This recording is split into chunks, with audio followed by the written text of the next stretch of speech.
Hi, this is Ariel with Homeschool Together. Welcome to Lesson 8 of our Beginner Trello course. Today we are talking all about checklists. These are super powerful, helpful, as Trello is all about keeping us organized. These checklists fit in perfectly.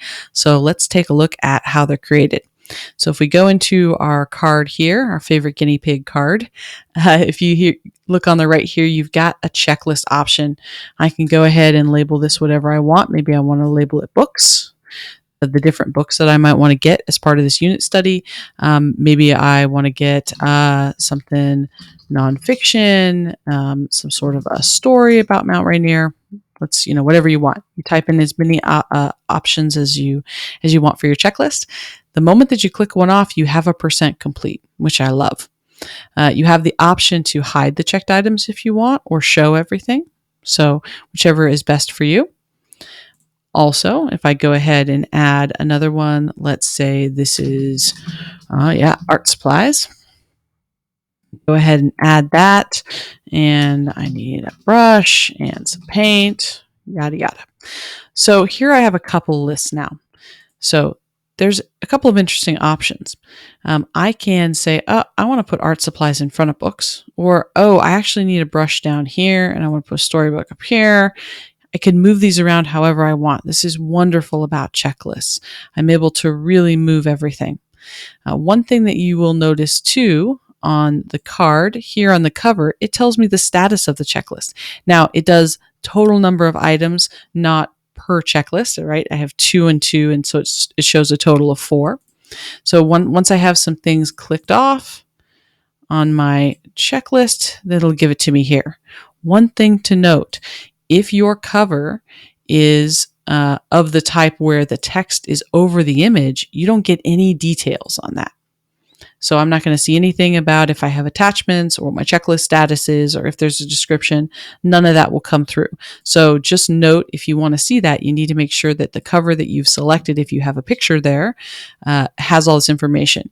If you don't have a picture, the checklist will show up on its own because all of the data is included in the text-only card covers. One thing about creating a checklist, if you already have checklists on your same board, it doesn't matter if it's in a different card, I can copy all the items. So I can select the card and the list I want to copy from and select it, and it creates it automatically.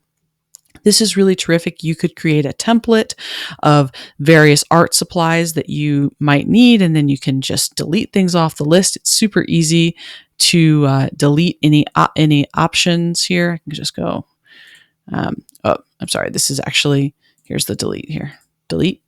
This is actually to change the title. So I could, change it to whatever. There's some other options with checklists. There's due dates and members and some advanced things. But for now, just wanted to show you that this is how checklists work in general. You can create as many items as you want. You can have as many checklists as you want, move things around within cards.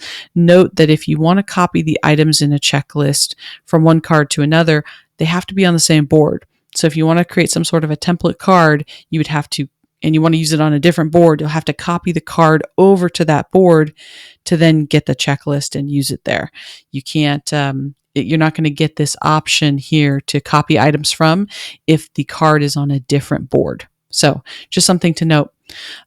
Hopefully this is helpful for you. This is just the intro to checklist. There's lots of advanced things we can do. There is an amazing Excel tie-in to checklists, which makes things super easy. We'll talk about making book lists and using Excel and some other things for checklists in our advanced video series. It is a paid course. It's very low cost, though. We understand all homeschooling families are on a budget. So we encourage you to check that out if you want to know more about how to use Trello more efficiently. It's down in the show notes. If you have any questions, leave me a comment. I'm happy to help. And if you want to know more about how we use Trello, look at our other Trello videos or check out our podcast, also linked in the show notes. We did a whole episode all about how we use Trello. So hopefully this was helpful for you, and thanks for watching.